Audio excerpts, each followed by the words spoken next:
سے امن سے شانتی سے رہو، ٹھیک ہے، لیکن کسی کا مذہب بھی قبول نہیں کرو۔ دیکھو ہندو بھی ہیں ہمارے ملک میں، عیسائی بھی ہیں، وہ تو بالکل ہی الگ مذہب ہے نا، وہ تو اللہ رسول کو صاف لفظوں میں انکار کرتے ہیں۔ تو ہم کہتے ہیں بھائی ٹھیک ہے، تم لکم دینکم ولی دین، تم جاؤ، تمہیں جو سمجھ میں آتا ہے کرو۔ تو ایسے ہی شیعہ سنی کا جو اختلاف ہے وہ اگر زبان کی حد تک رہے، دلائل کی حد تک رہے تو ٹھیک ہے، لڑائی بڑائی والا معاملہ ہوگا تو معاملہ کیا بنے گا؟ کیچڑ اچھالنا ایک دوسرے پہ۔ تو میں ایک بات آپ سے کر رہا ہوں کہ آپ اپنے بارے میں یہ فیصلہ کریں کہ آپ کیا ہیں، یا تو ادھر ہو جائیں یا ادھر ہو جائیں۔ تو اگر آپ شیعہ ہیں ٹھیک ہے، پھر وہ جو کر رہے ہیں وہ ان کا مسلک ہے، آپ کریں وہ جائیں۔ لیکن اگر آپ سنی ہیں تو پھر آدھا سنی آدھا ادھر آدھا ادھر، بیچ کا نہ بنے۔ میں بھی بیان میں عرض کر رہا تھا نا آخر میں کہ بیچ کا کسی کو بھی پسند، میرا خیال ہے آپ لوگ کو ہوتا ہے، شاید نہیں ہوتا نا کسی کو بھی پسند۔ قدرت نے کسی کو بیچ کا بنا دیا اللہ کی طرف سے، وہ تو اللہ کی طرف سے آزمائش ہے، لیکن خود سے کبھی بھی بیچ کا بننے کی کوشش مت کرو۔ تو یا تو ادھر ہو جاؤ یا ادھر ہو جاؤ۔ اب ہمارے ہاں لوگ کیا کر رہے ہیں جو سنی ہیں سنی، محرم میں حلیم پکا رہے ہیں، حلیم کھا رہے ہیں، محرم میں سبیلیں لگا کے بیٹھے ہوئے ہیں، سبیلوں سے پانی پی رہے ہیں، محرم میں مرثیے سن رہے ہیں، رکشے والے بھی مرثیے لگا کے، ٹیکسی والے بھی مرثیے لگا کے۔ بھائی یہ اسلام نہیں ہے، یہ سمجھ رہے ہو؟ جو اس کو اسلام سمجھتا ہے وہ کرے، لیکن ہم سنی مذہب جو ہے وہ اس کی نظر میں یہ اسلام نہیں۔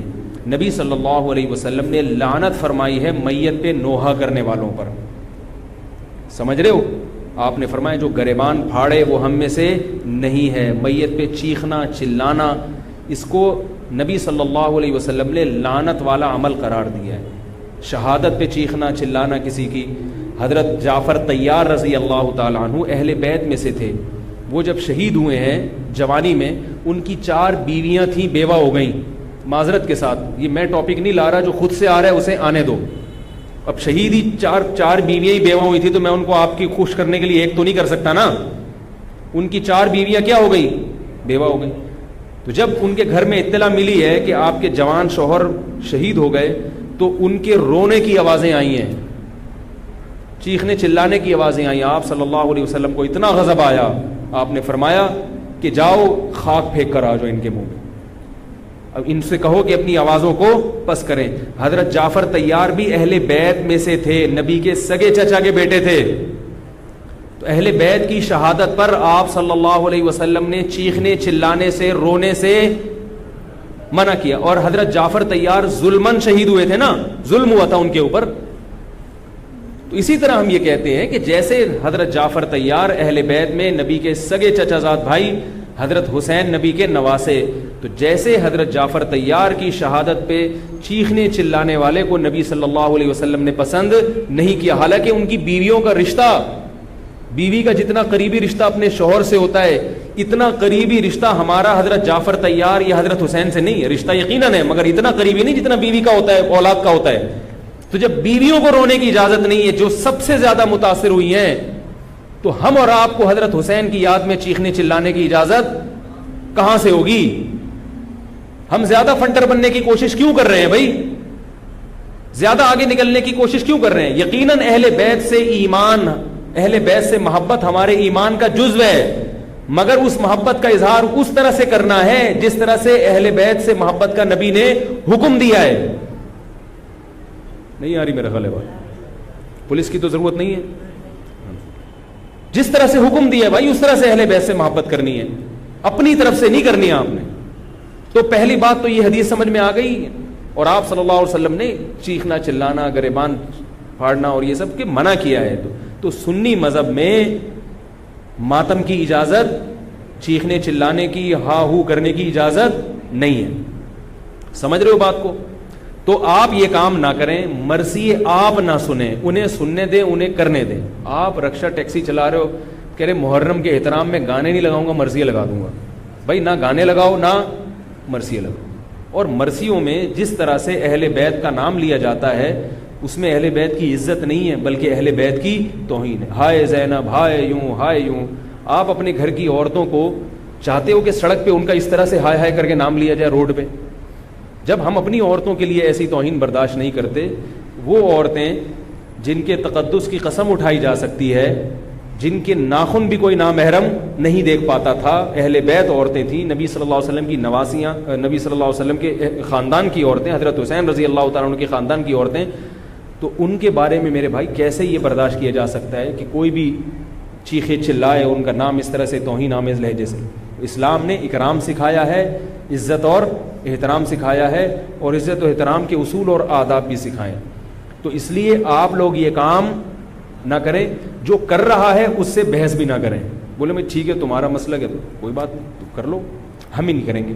تو یہ جو سبیلیں لگائی جا رہی ہیں، یہ کہا جاتا ہے کہ حضرت حسین کی یاد میں. تو یہ بھی ایک عجیب بات ہے. حضرت حسین رضی اللہ تعالیٰ عنہ اگر پیاس سے شہید ہوئے تو پانی پی کے یاد منائی جائے گی یا پانی سے اوائڈ کر کے یاد منائی جائے گی؟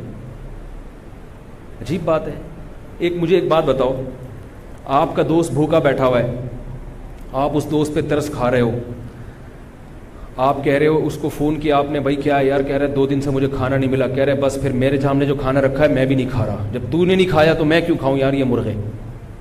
یہی ہوتا ہے نا یار، جب تو 2 دن سے بھوکا ہے تو میں بھی تو ایک وقت کا ناغہ کروں نا کھانے کا. لیکن آپ نے کیا کیا؟ آپ نے دوست کو فون کیا، تجھے کھانا ملا؟ کہہ رہے 3 دن سے بھوکا ہوں. آپ نے کہا یار بہت افسوس ہوا یار، ایسا کر 2 پراٹھے لے کر آ، ہوٹل کے بیرے کو 2 انڈے لے آ اور 2 دودھ پتی لے آ. ویسے تو 1 پراٹھا کھاتا تھا، آج کتنے کھاؤں گا؟ 2 کھاؤں. دوست فون پہ کہہ رہا ہے یار یہ آرڈر کا، کہہ رہا ہے یار تو بھوکا ہے، تیری یاد میں کیا کروں گا؟ کھاؤں گا بھی اور پبلک کو بولوں گا آ جا بھائی تو بھی آ جا یار تو بھی آ جا. یہ کامن سینس، میری جو سینس ہے بھائی، میں سنی ہوں تو مجھے یہ والا چیز صحیح لگ رہی ہے. اگر پھر بھی آپ کو امام حسین کی یاد میں آپ کہتے ہیں شربت پئیں گے بھی پلائیں گے بھی، ٹھیک ہے آپ کو سمجھ میں آ رہا ہے، میں بندوق لے کے کسی کے پاس نہیں آؤں گا. لیکن مجھے جو یہاں ممبر پہ بٹھایا گیا ہے وہ بات کرنے کے لیے جو میری سمجھ میں آ رہی ہیں. کیا خیال ہے بھائی؟ تو اس لیے یہ سبیلیں چھوڑ دیں.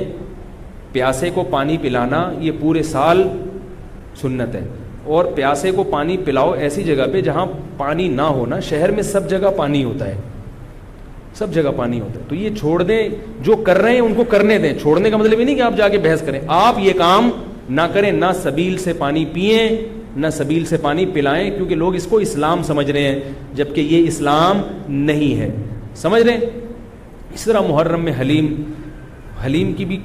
حلیم کا جو فلسفہ بیان کیا جاتا ہے وہ یہ بتایا جاتا ہے کہ حضرت حسین کو کچھ بھی نہیں ملا تھا، کھانے کو کچھ بھی نہیں ملا تھا، تو ہم اب سب چیزوں کا ایک مرغوبہ بنا کے پبلک کو کھلائیں گے، جس سے یہ پتہ چلے گا کہ دیکھو حلیم میں گوشت بھی ہے تو حضرت حسین کو گوشت بھی نہیں ملا، حلیم میں چاول بھی ہے تو چاول بھی نہیں ملے ان کو، حلیم میں دال بھی ہے تو ان کو دال بھی نہیں ملی، حلیم میں جو بھی ہے تو ان کو جو بھی نہیں ملی.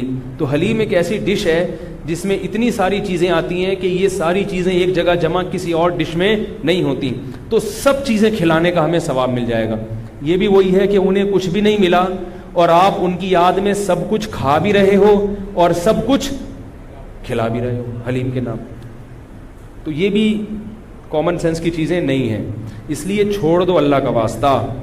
لوگ کیا کہتے ہیں، میں محرم میں حلیم اس نیت سے نہیں پکا رہا، میں تو ویسے ہی پکا رہا ہوں. تو ویسے ہی تو نے سفر میں کیوں نہیں پکایا؟ ویسے ہی آپ ربیع الاول میں کیوں نہیں پکا لیتے؟ ویسے ہی آپ رمضان میں کیوں نہیں پکا لیتے؟ آج ہی ویسے ہی خیال آیا ہے. تو بھائی چھوڑ دو. یہ اسلام خدا کی قسم بدنام ہو رہا ہے دنیا میں. غیر مسلم جب یہ اسلام دیکھے گا اس کو اسلام میں اٹریکشن نظر آئے گی، وہ حلیم کھانے کے لیے مسلمان ہوگا، وہ شب برات کے پٹاخوں کے لیے، حلووں کے لیے ہوگا. نبی سے صحابہ نے پوچھا کہ اسلام کیا ہے، تو آپ صلی اللہ علیہ وسلم نے مختلف حدیثوں میں اس کا مختلف جواب دیا ہے. ایک جگہ فرمایا کہ اسلام ہے کلمہ شہادت، صرف ایک خدا ہے ہمارا، اور نماز قائم کرنا، زکوٰۃ ادا کرنا، حج کرنا اور روزے رکھنا. ایک جگہ فرمایا اسلام یہ ہے کہ تم غربا کا خیال کرو، ان تطعم الطعام، لوگوں کو کھانا کھلاؤ. یہ مطلب نہیں حلیم کھلاؤ، کھانے کا مطلب یہ کہ لوگوں کی بنیادی ضرورتیں سارا سال پوری کرو. اس کو سفر میں ضرورت ہے تو محرم کا انتظار مت. جب غریب کو موقع ملے کہ بھی دیکھو محلے پڑوس میں رشتہ داروں میں کوئی غریب ہے اس کا خیال کرو. آپ سمجھ میں نہیں آ رہی میرا خیال ہے. اچھا، تو اسی طرح جو میں نے عرض کیا آپ کو، یہ جو قصے کہانیاں ہیں کربلا سے غیر ضروری واقعات، یہ میں نے بتایا کہ غلط ہوتے ہیں، ان کو بھی نہ سنا کریں آپ. ان کے غلط ہونے کی ایک دلیل تو میں بیان سے پہلے دے چکا ہوں. ایک اور دلیل کہ جو خطیب لوگ چاہے وہ شیعہ ہوں یا بعض سنی، سب میں ہیں ایسے لوگ. تو یہ غلط ہونے کی بڑی دلیل ایک اور یہ بھی ہے کہ اگر یہ قصہ خطیب لوگ جو حقیقی واقعہ ہے وہ بیان کرتے تو ایک ہی قصہ کئی بار انسان سن نہیں پاتا. نہیں آ رہی بات بھائی؟ یہ قصہ اب جیسے میں نے یہ قصہ آج بیان کر دیا، واقعہ بیان کیا، اب میں دوبارہ یہ واقعہ بیان کروں تیسری، آپ بولو گے یار تھک گئے مولوی صاحب، ٹاپک چینج کرو. لیکن آپ دیکھ رہے ہیں کہ جو خطیب لوگ ہیں وہ محرم میں پورا محرم ان کا یہ کربلا کا واقعہ بیان کرتے ہیں، لیکن لوگ تھکتے نہیں ہیں. اس کا مطلب ہر واقعہ اور ہر تقریر دوسری تقریر سے جدا اور منفرد ہوتی ہے، ورنہ پبلک سنے گی نہیں. کتنی مضبوط دلیل دے رہا ہوں آپ کو. اس کا مطلب ہے ہر خطیب کو پبلک کے لیے اس بیان کو اٹریکٹیو بنانے کے لیے اس واقعے میں تھوڑا سا ٹماٹر اور دہی کا تڑکا لگانا پڑا. کبھی وائٹ کڑھائی